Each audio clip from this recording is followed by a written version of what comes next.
My name is Emmanuel Pastreich, and I serve as the director of the Asia Institute here in Seoul, Korea. The Asia Institute has put its focus on the intersection of the environment, technology, and international relations in East Asia. We started out in Daejeon, working closely with the Daedeok Research Cluster, one of the centers for technology in Asia. And we wanted to find the sort of essential foothold, in a way, for an issue which was not properly covered in the think tank community. And the environment and its relationship to technology really began our efforts.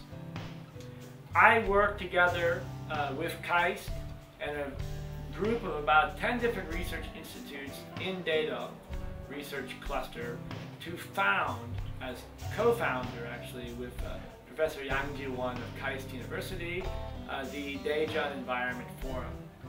This forum brought together monthly or bi-monthly a group of researchers in every aspect of technology, from biotechnology, material sciences, electrical engineering, to talk about how we could use the technologies in the research institutes to make the city of Daejeon itself an eco-city. And we came to work very closely with the city of Daejeon, and we made actual policy recommendations and started a dialogue on the issue of the environment back in 2008, before it really had taken off as an issue here in Korea. Along the way, we introduced an international aspect to the Daejeon Environment Forum and also to the Asia Institute, in that I visited Washington, D.C. With Vice President Yang Ji-won of KAIST.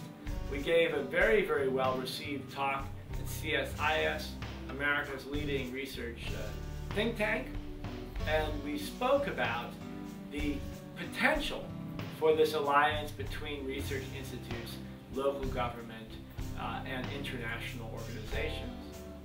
As a result of that effort, we also started a very intense dialogue with Japan, particularly Tsukuba, the research cluster in Tsukuba, the city of Tsukuba, and Tsukuba University.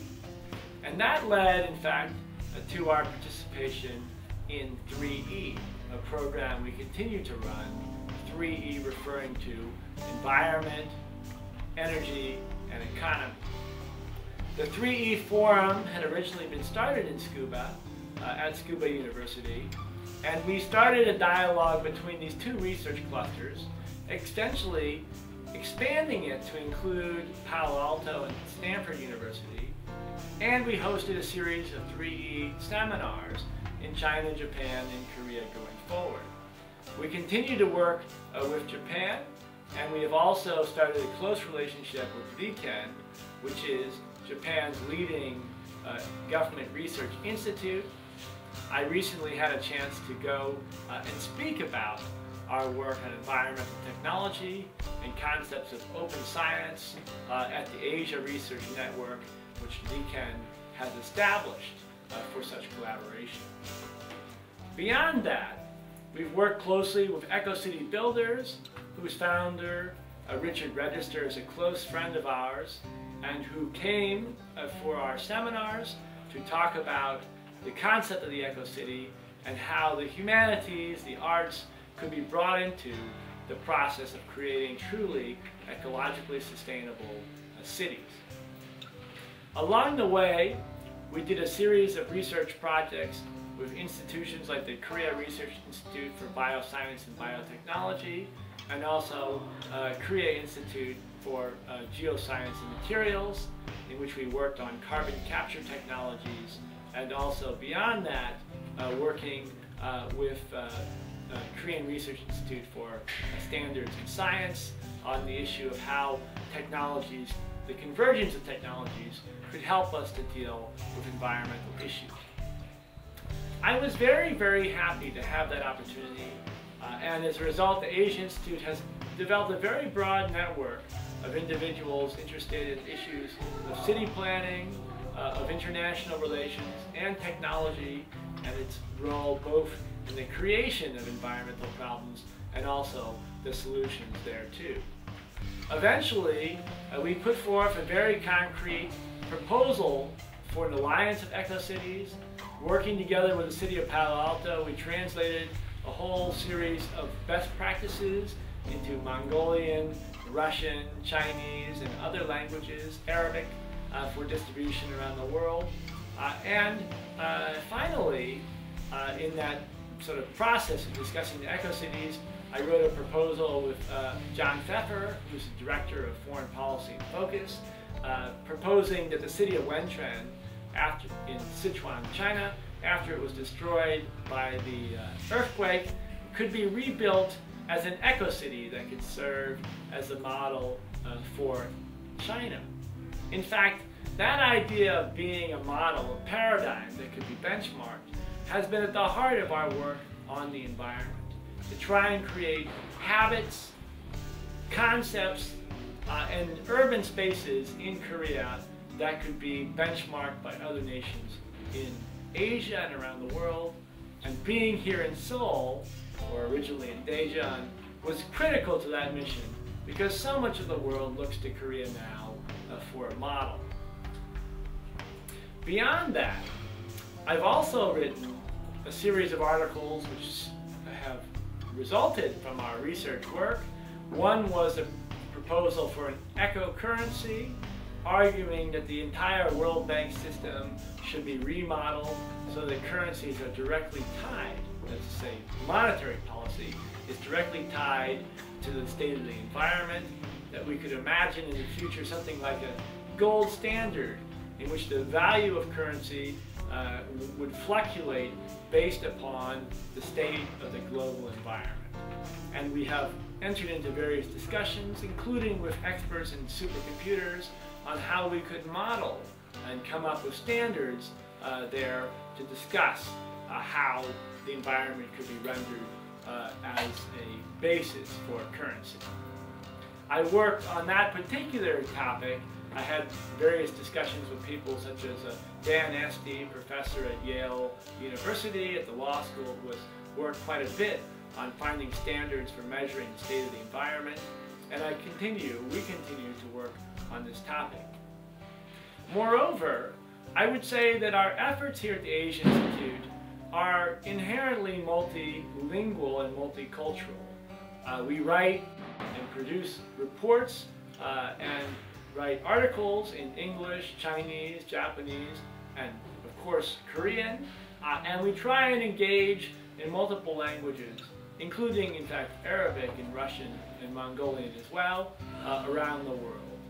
We really feel that in order to implement our proposals for environmental reforms in adapting to the current crisis, we really need to produce materials that can be used, can be appreciated and implemented at the local level. More recently, I have worked with Professor Peter Duran of Queen's University in Belfast on the question of mindfulness and self-control, how the psychological and cultural aspects of human experience can modify this insatiable desire to consume, which lies at the heart of the environmental crisis for us. I've also worked in that respect with Benjamin Barber, who has been a central figure in addressing this issue of consumer culture, and we continue to write on the subject. Finally, I recently wrote an article with John Pfeffer, Director of Foreign Policy in Focus, in which we discussed the question of defense and security. We argued together that in Asia, in specific and in the world as a whole, that there was a need, a desperate need in light of climate change and the various challenges of the present to reapportion our defense budgets, our military budgets, directly to deal with the climate crisis. We proposed military budgets themselves, 50% or more should be devoted directly to addressing domestic and international technological and habitual policy issues related to the environment. Because as I know from my own work with Future Forest, an organization we've worked very closely with in China, in the planting of forests to stop the spread of deserts in Inner Mongolia and elsewhere, as I've seen, the challenge of climate change and the spread of deserts in Asia is going to be a tremendous challenge for us, and we will need every penny which is now spent on planes and guns to address this sort of a existential challenge.